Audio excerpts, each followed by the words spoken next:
Hello, welcome to One Moment Wiser. This is Christy Bridges, and I am so glad you're here. I help Christians become authors because God speaks to different people through our unique voices. Tonight, you're going to hear from one of those authors. For a lot of people, 2020 has been a year of fear. But if you think about it, fear has been causing tragedy for a long time. I believe that you and I need to overcome fear with love and the help of God. And we need to do it now. So, right now, start a watch party or share this with your friends because this is going to be good. I'm going to do the same. Tonight and Sunday, I am hosting friend to friend discussions about race. But that's an issue that people don't feel comfortable with. They don't know how to talk about it without feeling shy or being offensive. And I know because I'm still learning, but God has given me wonderful friends like Dr. Smiley Elmore and Drew Taylor to give me feedback and help me when I'm awkward and love me anyway. So they're going to be good for you as well. In case you haven't heard of these gentlemen, where have you been? Dr. Smiley Elmore is a champion bodybuilder and the owner of Smiley's Champion Fitness.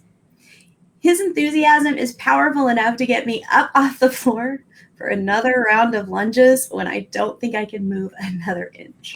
He has traveled all over the place, doing feats of strength while telling people about the strength of God.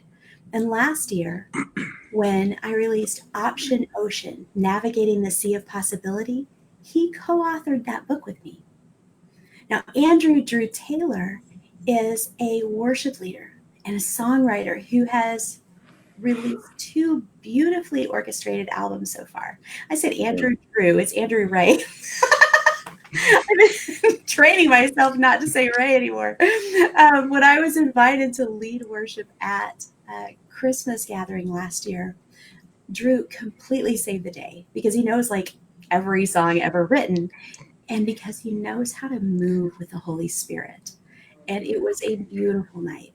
So thank you both for being here tonight. Thank you for having us. Thank you. It is such an honor to have you around. So Smiley, let's start with you. What I'd like is to hear a story that'll help us understand your experience as an African American man. Can you tell us about that? Yeah. Thanks for having me. I'm honored, Miss Christie, and to be here with Mr. Drew. Yeah, I was raised here in Tulsa. I was born in Houston, but my dad played Tulsa. He played football at the University of Tulsa. He was a standout linebacker in Tulsa, like in the late '60s or whatnot. That's how we got to Tulsa. But my dad played, and he stayed. He stayed here after he played. So I've been raised here in Tulsa, but he had a good income. He did well, has an investment company. He died this time last year. But my brother's taking over. We have an investment company, but he did real well. He sent us to private schools. So private schools in the '70s, you can imagine, there wasn't too many people look like me, right? Mhm. So I was at schools called St. Mary's, Cassia Hall, Bishop Kell. I graduated from in 1986. But one story that I know of that I was playing football. I'm a standout football player. I played football at the University of Missouri, but I was a running back, and I remember how I was doing real well one game. And as I did a lot of games, but one of my best games was against a team out in the country, in Wausau. I was playing them, and I scored the first touchdown. And the guy looked at me, got face mask on in football. He looked at me right in my face and said, "You got a big nose." I said, "Okay, so no big deal." So then we got going. It was like the beginning of the second half, and I scored the next touchdown. And the game ended up being 14-0. We won. So I scored the only two touchdowns of the game. And the second time in the end zone, like he walked up to me the first time, but he didn't say he had a big nose. Guess what he said? He called me the N-word right in my face mask. You in? I won't say the word. That's not. We don't like that as Christians or anybody really. But so I got frustrated and threw the ball down and told the referee, and the referee gave him a penalty and so forth. And we had one of our best games. The team kind of rallied behind me. That's what it takes in life. It takes a village, right, to do well in life. So my teammates gathered around me. We started playing harder and harder, and we shut them out. It was like a quarterfinals of the playoffs. It was two good teams, and we were ranked second in the nation. I mean, in the state at that time, and the nation were ranked as well. But But as I was coming off the field, the game was over with. I was going. It was at Owasso, so I was going on the bus with the team. My parents came to all my games. I noticed my dad, this big man, he was 6'4", 280 pounds, big man, was standing there with another gentleman, a white gentleman. I know what it was, so I walked up to him and said, "What's up, Daddy?" And my mom was sitting there too, standing there too. And he said, "Son, this is the principal, the superintendent of Owasso schools. He wants to tell you something." I said, "Yes, sir." I looked up at the man. I'm a shorter guy because at that time I was looked up at him. He said, "Son, I want to apologize for our team's behavior. This should not have happened to you. I want to apologize to it." And that kid there will be some repercussions for what he did. So I said, "Thank you, sir." Shook his hand, and everything was good. Went on with our life. But you know what? I never had faced anything like that. I'd always known that I was different. I looked different, and I drove different cars. My friends drove Mercedes and BMW things to school, but my parents drove regular cars. But I always noticed I was different. But I thought everybody was my friend. But at that point, I noticed that everybody wasn't your friend, and we couldn't accept people as we should accept people. But everybody didn't accept me as who I was. So that was the day that really opened my eyes to what racism was all about. So I had a good crying time that night, and it's happened a few times since then. But that was the first time as a 17-year-old senior that happened to me in my life. And I can't tell you, Miss Christie and Mr. Drew, how that feels, but I'm sure you guys have seen some things like that. But it was really a trying time for me. And I went on with not trusting people for a while, but Lord finally healed me of that. He continues to heal me of it. I'm able to accept people and love people. You know how I am, Miss Christie. Love people how they are and just accept people and encourage people right where they are. If they don't like me, that's their problem, right? But it's a terrible thing to judge somebody, to marginalize somebody because of the color of their skin. Amen. So I think we should all love and treat people with respect and treat people how we want to be treated, like the golden rule says. I agree. There is no explaining why one word can stick with us for, decades. You'd had friends that backed you up. You guys turned around and kicked that team's fanny, it sounds like. Big time. But that word still sticks with you. And, we say things sometimes trying to be dramatic, trying to intimidate others for whatever reason. We say things. And those words that leave our mouths can be a permanent stamp on somebody's heart. I remember walking the lake one time and somebody yelled out the window something about fat girl. That thing stuck with me. It's 20 years later and I still remember it, like 25 years. So those negative things that people say, I honor the fact that coach was smart enough to say, we don't behave that way and apologize to you. But since then, you said you've been through things like that since then. Have you always had a pretty good core group around you that loved you and supported you regardless? Yeah, I have. I was able to get different things in life because I won scholarships to college. I went on American Gladiators. I won on American Gladiators. I would travel the world with a group called the Power Team, doing those feats of strength. Been all over all 50 states, to Nigeria, Jamaica, Haiti, Israel. But I had a real good core of good people supporting me and holding my arms up high. So because it gets tough sometimes, life is tough, and it's one thing to really spurs us on to know that somebody has our back. We have a group of loving people, brothers and sisters of all different colors that have our back. And at my wedding, my wife and I have been married about 29 years, coming up January 2nd. And at my wedding, there was, I'm black, you can tell, right? But at my wedding, we had 6 people in our wedding party. Only 2 of them looked like I did. That was my brother and brother-in-law. So my best friends growing up were, you imagine the schools I went to, to this day, we talk on Facebook. They visit me here. Just a beautiful thing. But all because we love each other regardless. I went into their homes, spent the night over their homes, and they're in my home. And at my dad's funeral, I mentioned a year ago, last month. You remember that, Miss Christie? Yeah. At the funeral, 2 of those best friends I grew up with. Clark, he's a MD in Colorado, and Mike's an architect in Texas. They came to the funeral. Plus, their parents came. So this is the deep relationships we have, and it's been over 40 years we've been friends, and it's just a great thing to have. Just really be able to call somebody up and talk to them. Hey, I need to share this with you. They love the Lord as well as I do. So it's just a beautiful thing. But people they lash out because they feel hurt, and just like that kid felt like the game is being taken from him. They're going to lose and be through for the season. So he lashed out with the meanest thing he could say, meanest word he can come up with to hurt me. And so I think it's really beneficial to fill ourselves up with those things that are going to, when we get in hard times, we get crushed like a grape. Whatever is inside of us is going to come out. So we fill ourselves up on God's word. That's what's going to come out when the pressure rises. We fill ourselves up on TV and the things of the world. That's what's going to come out when the pressure rises. So I think it's so important in life. And I tell young people all the time, we do these school assemblies, to fill yourself up on good things, on good quotes, God's word, and let that be the stamp you stand on in your life. That's right. Because that word he called you had absolutely nothing to do with who you are, but who you are comes out all the time. That's exactly. Amen. Amen. Thank you, Ms. Christie.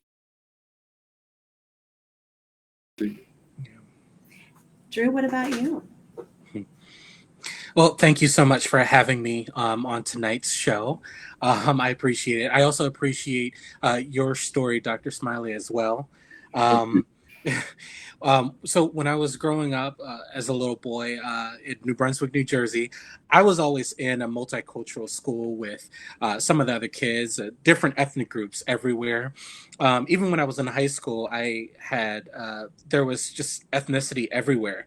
But the very first time I remember experiencing a negative situation like that was there was a Caucasian lady that came through the drive-through at McDonald's where I worked. This was when I was a teenager, and she gave me her order over the intercom, which is crazy because when you are speaking over an intercom or you're speaking over the phone or things like that, sometimes I don't sound black and sometimes I don't sound white, Sure. But I was speaking over the intercom and she came around to the drive through and she saw my face, and this was in Tuscaloosa, Alabama. And she demanded that a white manager could come and take her money because she thought my people would steal her money. I didn't understand. Yeah, I didn't understand any of that. But unfortunately, we didn't have a white manager who worked with me at the time. Mm-hmm. So she ended up speeding away. And I kind of doubled back and just, I was so confused. I didn't know what was going on. And that was when I was a teenager. Another time, just most recently, before my wife and we moved to Tulsa, Oklahoma in 2019. There was a lady who had actually followed me on my way home, and she circled around a few times and then stopped at the end of my driveway, and then got out of the car. And I asked her if there was something that I could help her with. Before I could finish the question, she asked if I lived there. And so I confirmed that I did live here, and how could I help her again? So she did not believe me, and she thought I was breaking out into someone else's home. So I literally used my key to go inside of my home, retrieve my document of where my name was on the deed, showed her my license, that I in fact lived there. She still did not believe me. She started making racist remarks. She started throwing stones and rocks at me that were in my driveway, and then she called the police.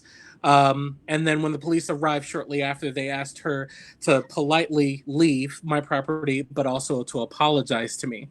So what I learned from all of this is that either way, it is wrong, and there are two kinds of racism: direct and in your face versus subtle. But in my opinion, subtle is much worse, because people that attempt to tolerate people of color rather than to celebrate the culture, meanwhile you are heavily feeling the tension in the room, and then so that someone doesn't want you there and it's very uncomfortable, but you tend to stay anyways.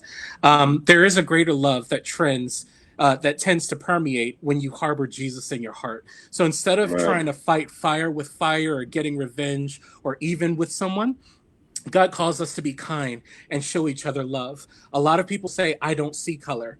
But the reality is, we do. We really do.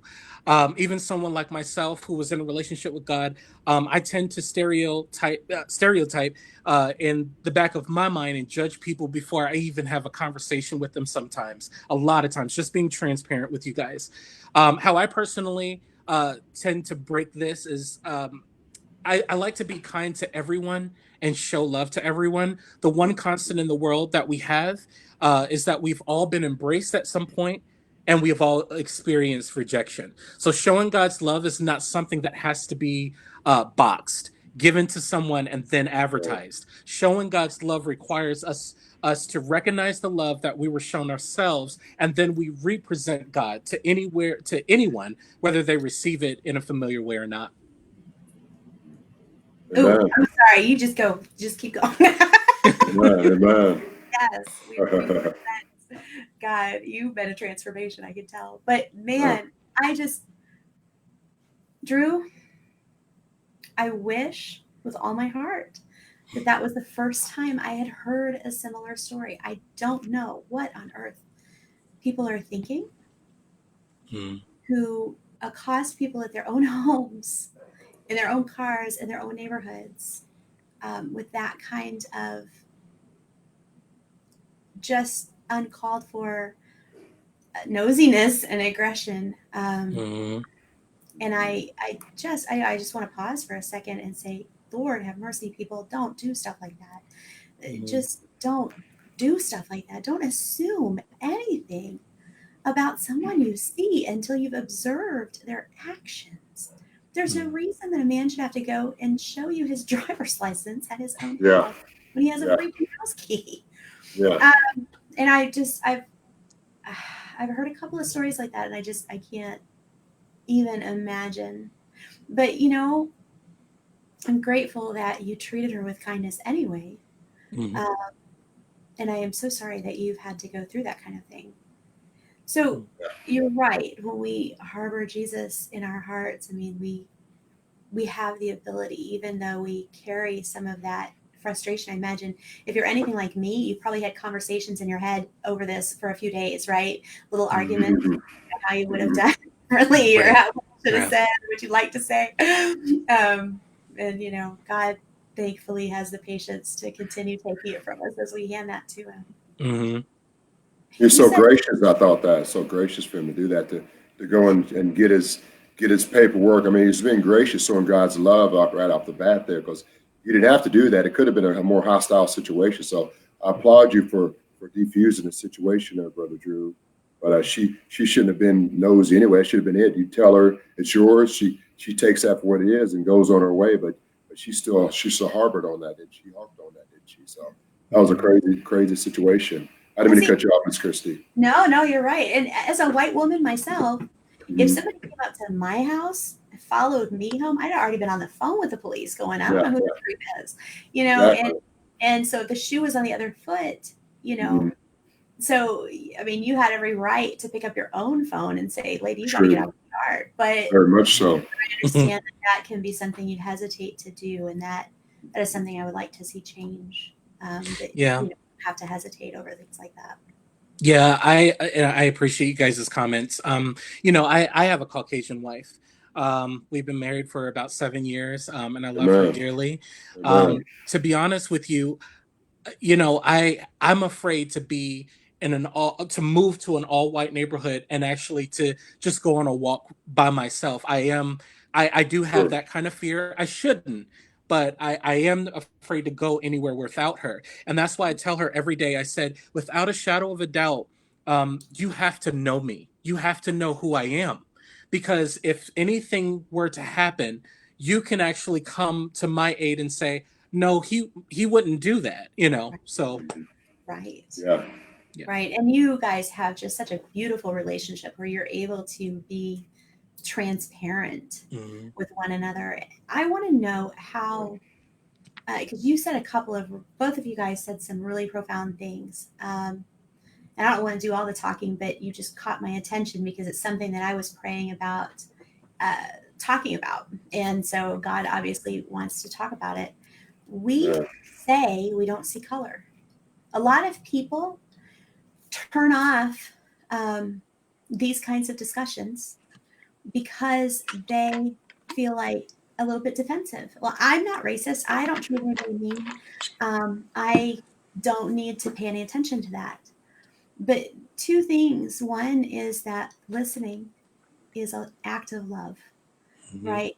Giving someone the opportunity to say what's been inside of them helps to dissipate it a little bit with love. But the other thing is, we don't know what we don't know.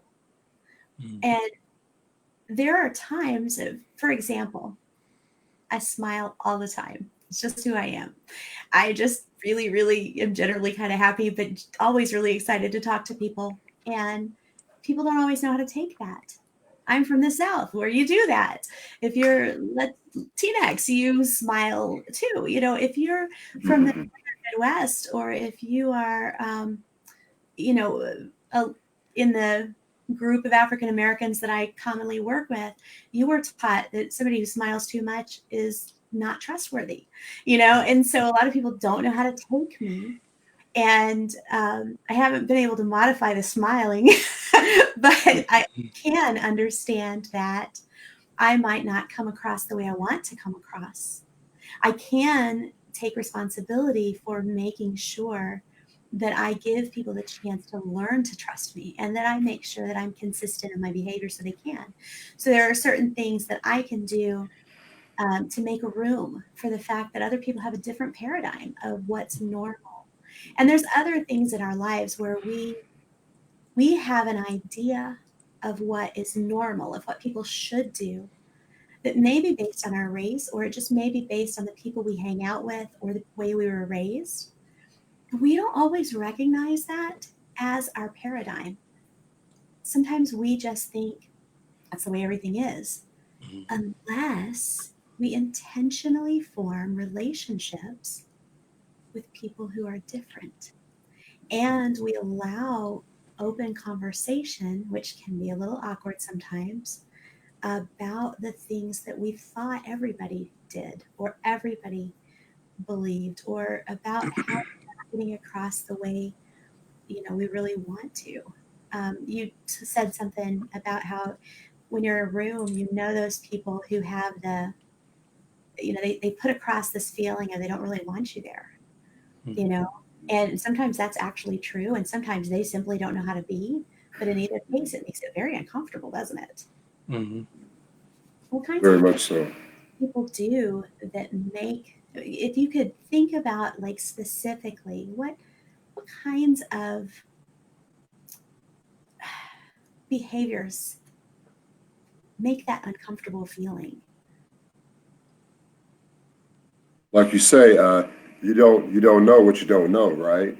That's very profound, and I just know a lot of people that I went to school after that situation happened with me in the game late in the season. Yeah, we had a whole part of the year left, right? I remember going back, I was real skeptical of people, right? But I still stepped out and on faith and did the things I needed to hang around. That was where I went to school. That was my environment. That was my community. I had no choice, so I had to either be miserable or just own it and be myself, you know, smile like I smile a lot and so forth like that. But I remember asking one young lady to the dance, or she'd asked me rather, Sadie Hawkins dance, where the girl reverse roles, they asked the boy out. So she asked me out to the dance that was that next Friday. And so she went home. I guess she went home and told her parents everything. It was a white girl. And guess what? Next day she came back. She said, "Smiley, I'm not feeling good. I can't go next week." So I said, "How are you not feeling good? You don't know yet." So what it came out that she taught her parents made her pull out of the situation. So that's one situation when people, that's one way people behavior, they respond. They don't know, so they're going to just withdraw themselves, not even want to spend time and get to know me. Her daughter thought I was good enough to, you know, I'm a smart guy, stand out athlete, stand out academic guy, popular. And so her daughter thought that much. And why don't they take the time and maybe call me over or come to school and and at lunchtime we get to know them, but they don't want to spend the time to do that. They just pulled her out and said, no go, let's not do that. So that's how a lot of behaviors happen. People just won't spend the time to learn about the other races, and it's to their detriment. That's right. They get out because it starts to feel uncomfortable instead of sticking around and getting through that discomfort. I love that you just go out and be yourself regardless. Yeah. It takes a lot of guts. It takes a lot of guts to do. Yeah. What do you think, Drew? What do you notice that either that makes it more uncomfortable or that makes it more comfortable, that makes it more doable? I think behaviors that are untrusting or make it awkward is questioning over and over someone's motive, or close watching someone. That makes me very uncomfortable. I'm a confrontational person. I'm very upfront, I'm honest, I'm transparent with people and whatnot. But you questioning someone's motive as to why they're there, or and there can be good reasons and reasons why you do that.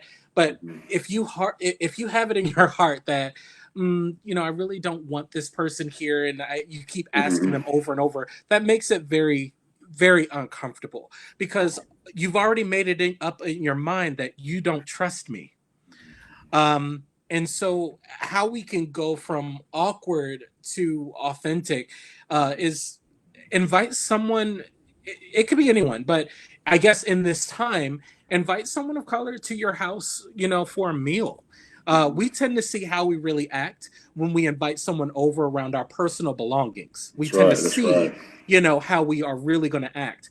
Also, how someone could be authentic is making sure that they do not have any kind of motive in their heart before that interacting. So ask yourself, before I go out, is there a preference that I have with people of a different race, or is it, just, yeah. And you know what? State when you feel awkward. Say it. Say, you know what? I'm feeling kind of like an idiot right now. It's okay. Or you know what? I changed clothes 15 times before this, and whatever. When you get those uncomfortable silences, go. Silence is really nice, but I feel kind of awkward. It's okay, because that's vulnerability that makes other people want to be vulnerable too. Yeah. And that dinner thing, that's boy, cool. that first dinner with somebody can be really weird, right? Everybody's like, "Yay, I'm glad you're here," and then they kind of. It's true. But you know what? Do it anyway, and do it again, because you know that the first time might be weird, and just do it more than once. I think too, like you're saying, people say awkward things in those situations, and as Christians, we've got to be like Brother Drew was being gracious when the lady asked for his show proof of that. It's about giving people grace. People may say something, put their foot in their mouth, but we've got to be forgiving, right? We've got to be forgiving and put ourselves in their shoes and see how they're feeling, and not bite their head off because they say something that they when it comes out of their mouth, they see that was wrong, but they can't take it back. But we've got to be loving enough to let, the Bible says, let some insults go sometimes.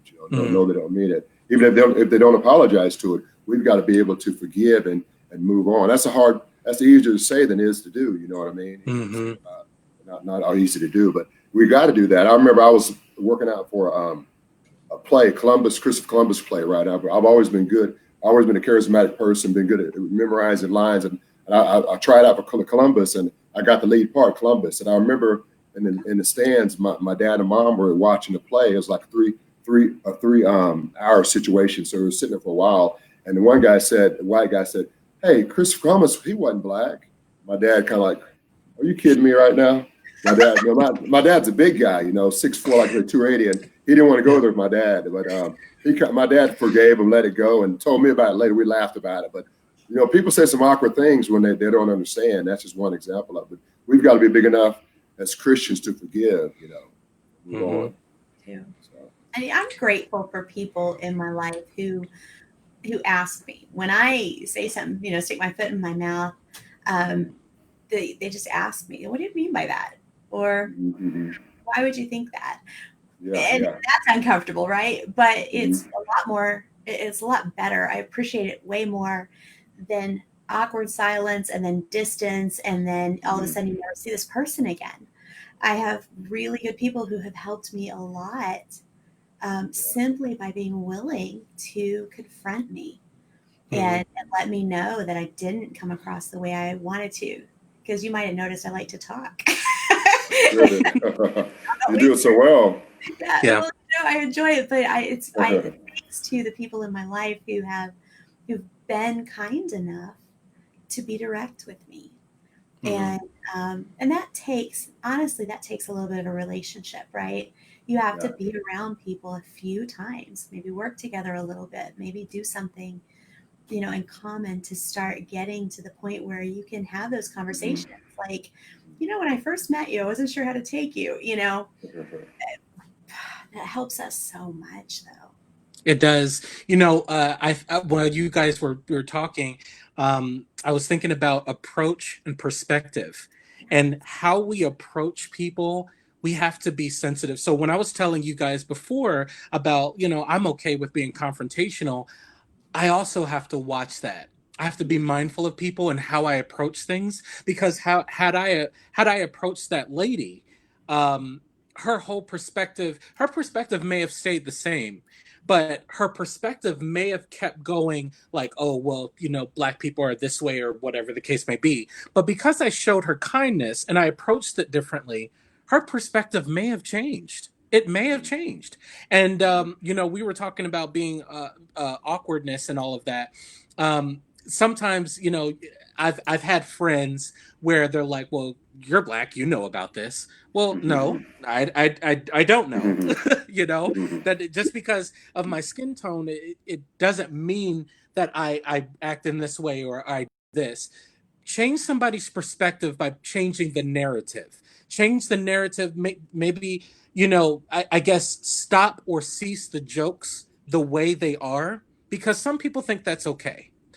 But also, I guess sometimes the way people think and their perspective, it comes out of their mouth in a certain way, and they may not have meant it that way, but Hmm. change the narrative. And like you were saying, Christy, asking, what did you mean by that? Or instead of getting super offensive, that way you can maybe set things straight in a kind way. Boy, if we would observe more and shut up a little bit more, right? Just sit back and watch and see how somebody's Mhm. going to be, and then ask the right questions. Um, those are two talents that would just make things so much better, I think. Mm. You you just said something that kind of lit me up because it's one of the biggest reasons that Option Ocean was such an important book for me. And that is, um, people assume because you're black that, this or are like Yeah. that. And sometimes I think in general, just our culture is having a little bit of a challenge with being okay being themselves, um, no matter what the expectation of them is based on how they look. Like, and that's something that I don't know may not be for this conversation, but I just want to say if you don't feel like you fit in this culture or that culture, or you fit in this role or that role, make your own role. Don't try to say, well, I don't fit here, so I must fit here. Don't let society peg you. Just make your own role. Be who God made you to be, because he is continuously making art, and it's unique every time. Why is it important that we have relationships with people outside of our culture, outside of our norm? Why is it important that we go through the uncomfortable stuff? What do you think? I think it's really important because it'd be really boring if we were around people that look like, act like us and speak like us and so forth.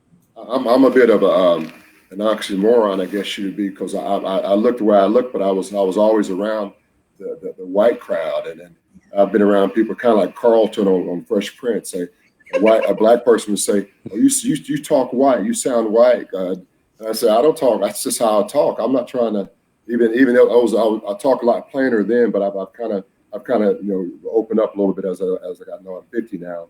But back then, that's what I would just repeat the way I sat, where I heard a lot. But I think it's really good to get out and to get around people that don't look like you, so we broaden our horizon, we broaden the way our perspective of life, and I see that as a plus. And anytime we can get out of our comfort zone and go be part of another genre, another situation, if you will, and be able to teach them that what we know, and vice versa, we learn from them as well, because we can always learn from somebody, no matter what position. We can learn from the CEO of a company or someone who cleans floors. It's all necessary. We can take from them and glean stories and lessons from them and make our life better because of meeting them. So that's why I think it's good to get out. Yeah. What do you think, Drew? What have you gained from getting through the rough times and really getting to know people that are different? I feel as though, first of all, I want to be intentional with learning someone else's culture. Yeah. I will say that I've heard before that the blackness is what helps black people, or the backgrounds of blackness help people get to where they're going. They stay in that survival mode. Well, it doesn't have to be about blackness, if you will. It's just about background. How did you grow up? How did you deal with things? How did you cope with things? Is there another way to cope with things? Is there another way? Is there another way?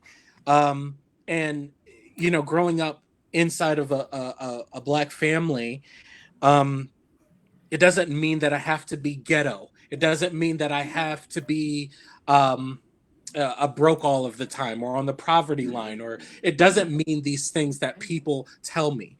The more that I learn about somebody else's culture, the more perspective I get of how someone else looks at the world through their lens, through their focus, and that's what I get from it. I just learn. I learn the world through how other people see the world. Amen. Amen. You learn that there are people who are not black who are also living in poverty. There are people who are not black who have also fought their way up.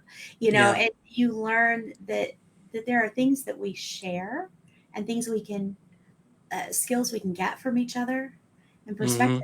If I stayed just doing 2+2 because that was where I was comfortable and all my friends knew how to add with me, then I would never have learned how to divide and I would never have the job I have, right? And I think the same thing goes with people. This is a little tiny drop in an eternal experience. An eternally creative, amazing God. And Jesus told us in John 13, I give you a new commandment, that you should love one another, because that's how people will know that you know me.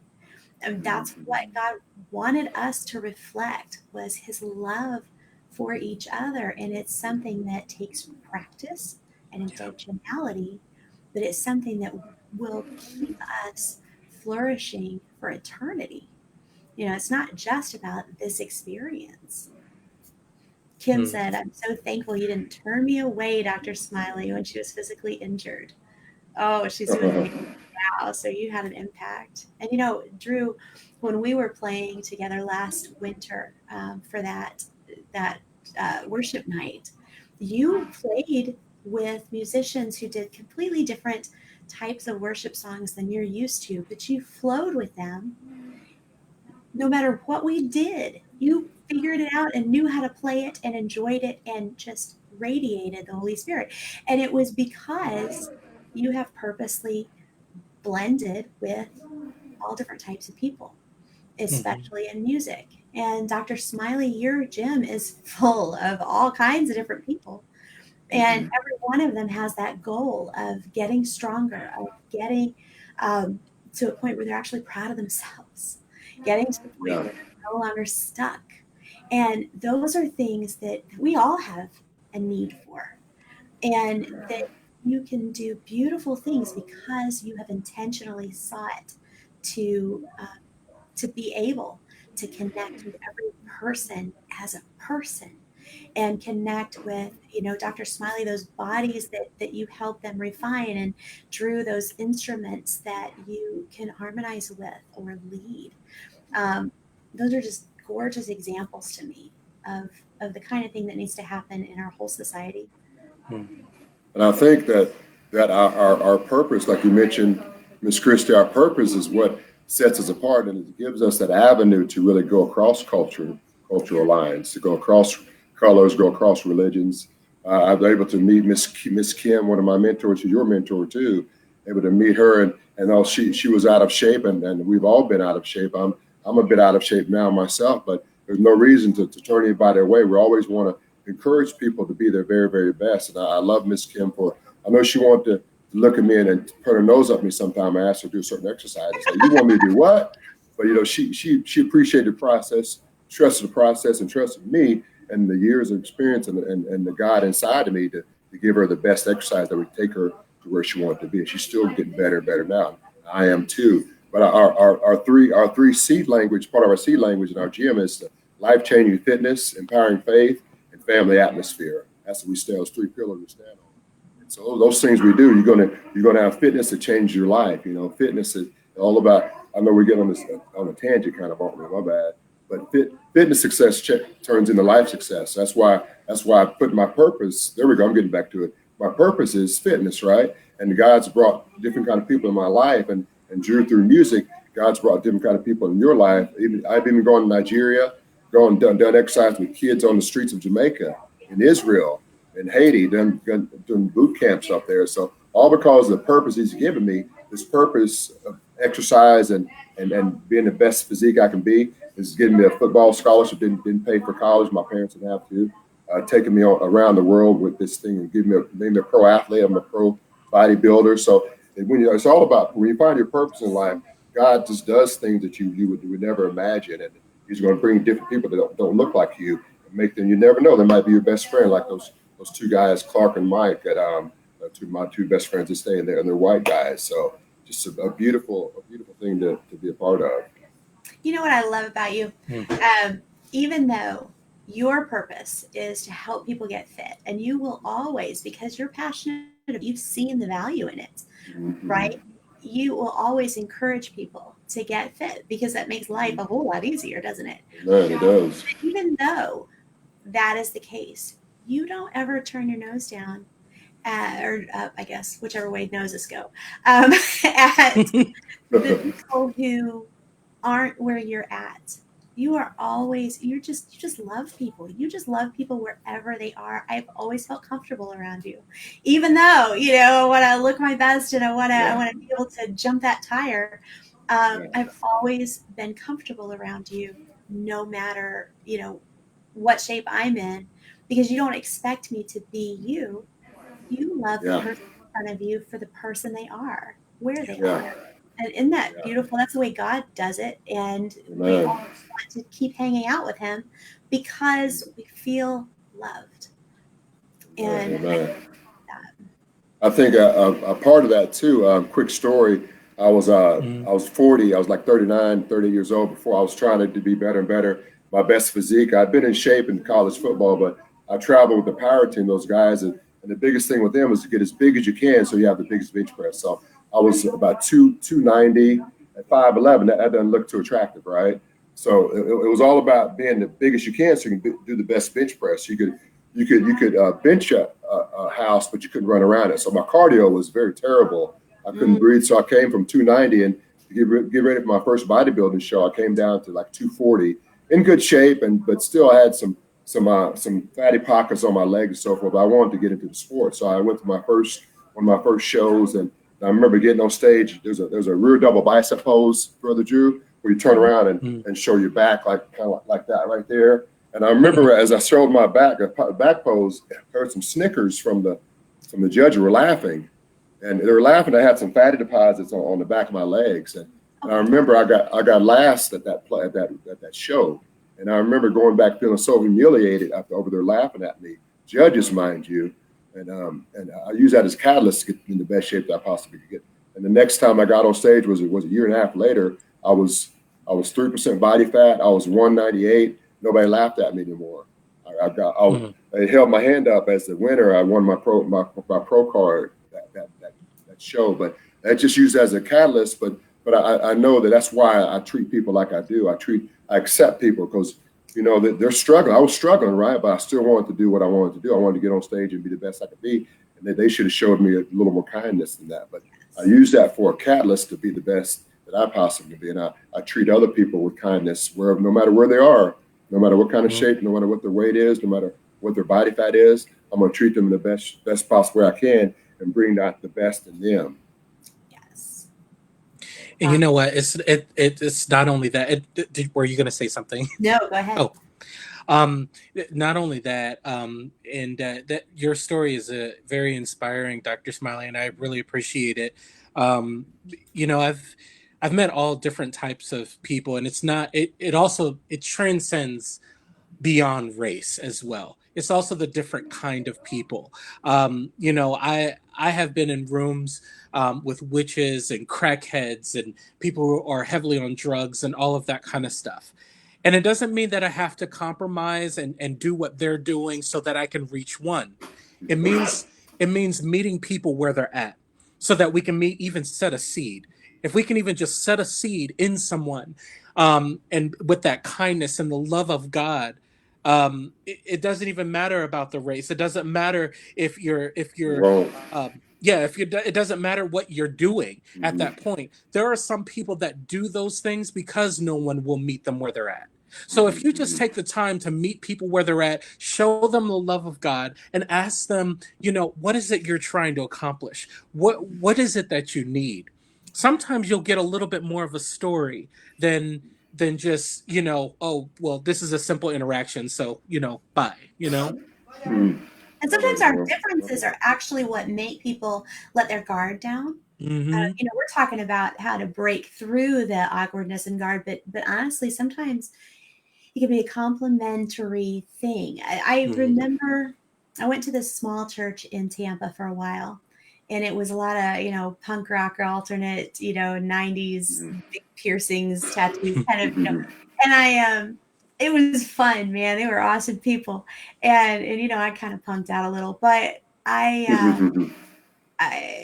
remember one of my friends is like, you, no matter what you do, you just always look like an old blues queen. And I'm like, that's who I am. But our pastor talked about it one day, and he said, you don't have to be exactly like the person that you're trying to reach. Sometimes it's the blue-haired old woman who gets through to the mohawk wearing guy. It's the tough guy. It's sometimes it takes that difference for people to to recognize the humanity between them and see that there's this common thread that has nothing to do with my swag, nothing to do with my lingo. It's just the heart. And so I don't know, I think that of all the things that we could say tonight, that's the one thing that I hope people take home with them. So I'm gonna say a few words, but before I do, Drew, you have put out 2 albums, and they are gorgeous orchestral kinds of pieces and worship pieces. I love it. Just if you like, I just want to tell everybody who's listening, if you like that soaking worship and you just want to hear those, like you're listening to a movie soundtrack and worshiping God, you just imagine being in the throne room of God, then that is what Drew's music reminds me of. It's beautiful. And Kim has posted a link to your music on Apple. And of course, they can get it on Amazon and everywhere else too, but most people use iTunes. And Smiley, your gym is just such a fun place to be. So are you going to work though? But also posted a link to Smiley's gym on here. So if you're in Tulsa, visit Smiley. If you are anywhere and you want to listen to some good music, then look up Drew. And Andrew Ray Taylor is how you'll find that. And Smiley's Champion Fitness. We have Yeah. an ebook out there too. We list a bicep ebook where you can work your biceps. But it's an 8-week bicep course. I put the links on there as well. So on that website. So That is thank you. fantastic. Okay, well, that makes me happy too. So he's got an ebook out there. I love that you're doing these books, dude. So I just want to say, you know, we aren't law enforcement, right? We aren't the government. We aren't making rules and changes with that kind of power.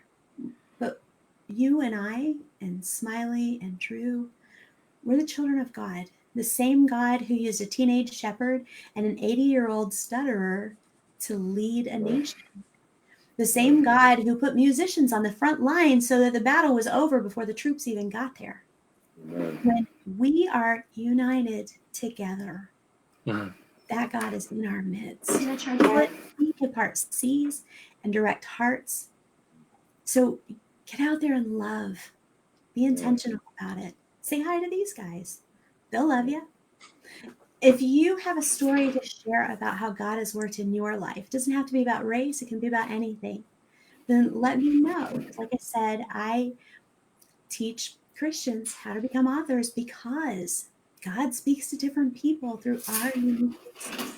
So just send me a line at info@onemomentwiser.com or just say hi on Facebook.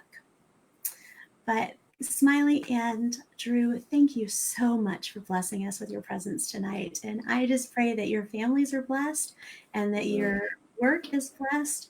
And I look forward to spending eternity with you. Amen. Thank you Thank so you so much. much. Thank God you. bless you. Appreciate God bless you. Let's see how I can find the end button. it. You know, what did I say about talking about it when you feel awkward? Oh no, where did it go? Right there. Oh, there it is. Goodbye. Bye. Thank you. Bye bye.